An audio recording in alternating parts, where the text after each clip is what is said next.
Ito po yung, ito po, kumakain na po kami ng ice cream. Nakita ko na po sa inyo yung fitness na kung paano makakatulong ang ice cream ngayon.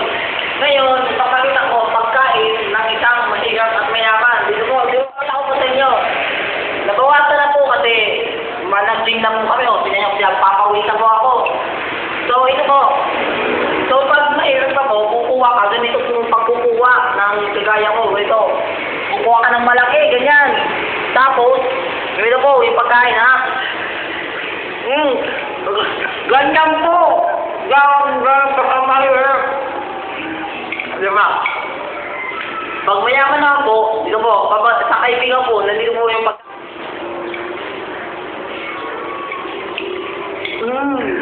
Yummy.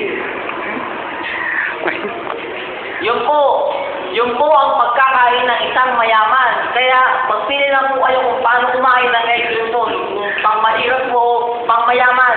Kaya, bye ulit. Next time.